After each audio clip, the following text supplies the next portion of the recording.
Ito nga pala ang ulam naming mahihirap. Walang iba kundi ang ginataang talbos ng kamoting kahoy. Tama-tama, meron tayo dito sa likod bahay na tanim na kamoting kahoy. Kunin lang po natin yung talbos niyan.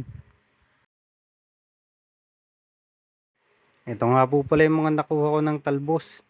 I-chachap ko lang po yan.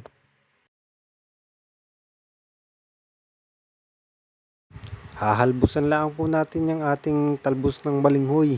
O pakukulayin po natin sa tubig yan. Pag nakulo na nga po, ay di atin nang hanguin. At itapon na lang natin yung sabaw. Sabay gigisahan naman po natin yan ng luya, sibuyas, bawang, kamatis na napakamahal ngayon. Sabay timplahan naman natin ng patis, pamintang durog, at ang ating pangmalakasang lahok na sardinas na pula. Durugin lang po natin para malasa ang ating ginataang talbos ng balinghoy. Sabay lagay ng ating main ingredients na talbos ng balinghoy na ating hinalbusan kanina. Haluin po natin ang kainaman. Sabay taktak ng ating purong gata. 2 kabuong niyog po yan.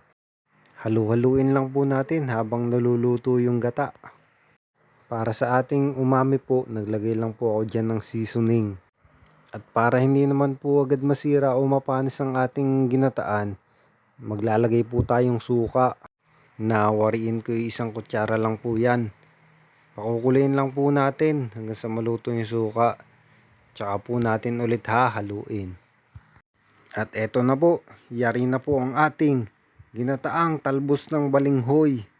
Ito ang ulam naming mahihirap. Okay, kainan na po. Sandok na, harap sa labak.